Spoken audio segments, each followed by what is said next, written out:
Untuk tahun 2025, karena kita sudah memiliki anggaran 71 triliun, maka kita membutuhkan tambahan 25 triliun per bulan jika ingin dilakukan percepatan menyangkut 82,9 juta. Berjumlah 693 satuan pelayanan pemenuhan gizi di seluruh Indonesia. Jadi dalam waktu 1,5 bulan, alhamdulillah sekarang sudah mencapai di 38 provinsi dan di 693 satuan pelayanan, dan minggu ini insya Allah sudah bisa melayani lebih dari 2 juta penerima manfaat. Itu yang bisa saya sampaikan. Terima kasih. Terkait bulan Ramadan yang kita lagi akan masuk dan pembagian makan gizi di sekolah-sekolah bagaimana? Ya, untuk Ramadan tetap dilaksanakan. Jadi kalau sekolah masuk, maka program makan bergizi tetap dilaksanakan, tetapi mekanismenya berbeda seperti hari biasa, di mana kita akan berikan makan bergizi itu untuk dibawa pulang. Ya, jadi untuk yang puasa bisa dimakan saat buka, untuk yang tidak puasa bisa dimakan sembunyi di sekolah atau di rumah. Ya, jadi bentuk makanannya bentuk makanan yang tahan lama, seperti contohnya susu, telur rebus, kurma, kemudian kue kering fortifikasi, buah, dan lain-lain. Ya, mungkin juga sesekali ada bubur kacang hijau atau kolak. Yang jelas sumber komposisi gizinya tetap, di mana di situ ada protein, ada karbohidrat, dan ada serat. Ya, jadi tahun lalu kita melaksanakan menggunakan paper bag. Tapi tahun ini alhamdulillah sudah berhasil diuji coba. Jadi ada uji coba di Sukabumi, di mana anak-anak diberi makanan yang dibawa dengan kantong ke rumah. Kemudian besoknya kantongnya harus dibawa kembali, ditukar dengan kantongnya isi, sehingga tidak menimbulkan sampah, dan melatih juga anak-anak supaya disiplin bahwa kantong itu bisa ditukar setiap hari. Itu bentuk pelaksanaan untuk Ramadan. Jadi kita akan tetap melaksanakan. 5 hari pertama kan libur ya. Begitu masuk kita langsung memberikan pelayanan makan bergizi sampai kemudian hari menjelang Idul Fitri. Ya. Ya, sama. Yang non-muslim juga sama. Memang ada usulan kalau yang di daerah non-muslim tetap masak seperti biasa, tapi kan tetap ada yang puasa ya. Jadi kita akan samakan. Nanti kita akan evaluasi setelah berjalan 1 minggu gitu, apakah di daerah yang non-muslim sama seperti yang pada umumnya atau diberikan treatment khusus. Kadang-kadang orang tua ini sering menyuguhkan makanan yang manis, juga ada juga yang punya ke anak-anaknya Ya. untuk buka puasa, dan dibawa nggak perlu supaya si anak juga tetap terjaga selama bulan Ramadan.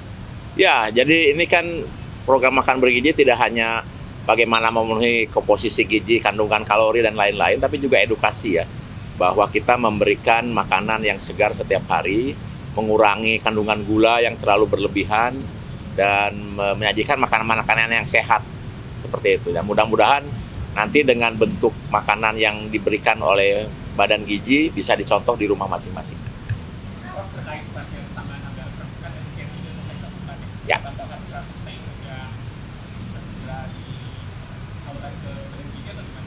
Jadi gini, Badan Gizi sudah memiliki anggaran 71 triliun, ya, yang mekanismenya itu sampai April kita melayani 3 juta, kemudian dari April sampai Agustus akhir itu 6 juta, kemudian dari Agustus akhir atau September sampai Desember itu antara 15 sampai 17,5 juta. Nah, kemudian karena banyaknya laporan anak-anak yang ingin segera mendapatkan manfaat makan bergizi, maka Bapak Presiden meminta kepada Badan Gizi untuk melakukan percepatan terkait dengan distribusi makan bergizi. Nah, berapa tambahan biaya yang diperlukan jika makan bergizi dipercepat, mencakup 82,9 juta. Untuk tahun 2025, karena kita sudah memiliki anggaran 71 triliun, maka kita membutuhkan tambahan 25 triliun per bulan jika ingin dilakukan percepatan menyangkut 82,9 juta. Jadi kalau percepatan itu kita lakukan mulai September, maka kita akan butuh 100 triliun. Kalau nanti ternyata bisa dilakukan mulai Oktober, maka tambahannya 75 triliun. Tapi kalau bisa dilakukannya November, ya 50 triliun. Gitu, pokoknya hitungannya 25 triliun per bulan untuk menjangkau 82,9 juta penerima manfaat pada tahun 2025 karena kita sudah memiliki anggaran 71 triliun. Nanti kalau tahun depan kita butuhnya 28 triliun per bulan. Ya, seperti itu. Jadi gini, ini mungkin perlu saya jelaskan, kesuksesan program makan bergizi itu tergantung dari 3 faktor. 1, anggaran, 2, SDM, 3, infrastruktur.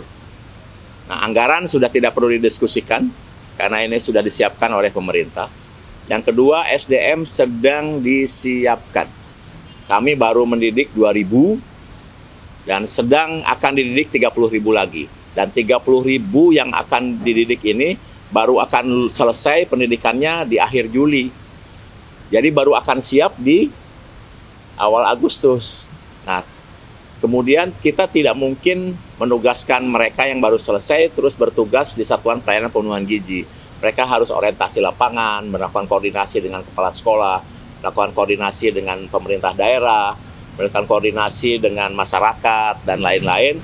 Sehingga kami menduga SDM ini baru akan bisa siap melayani di September. Itu ya. Kenapa kemudian terjawab harus mulai September? Karena SDM-nya baru akan siap untuk turun lapangan itu Agustus dan melakukan pelayanan di September.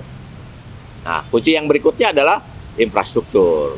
Nah, infrastruktur inilah yang kemudian kami membuka kemitraan yang seluas-luasnya dengan berbagai pihak, mulai dari catering, swasta, UMKM, TNI, Polri, BIN, kementerian-kementerian lain, kemudian pemerintah daerah, ya, kemudian koperasi, Muhammadiyah, NU, HIPMI, INKU, dan lain-lain.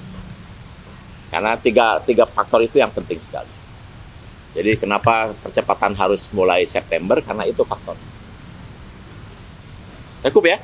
Terima kasih ya. Oke.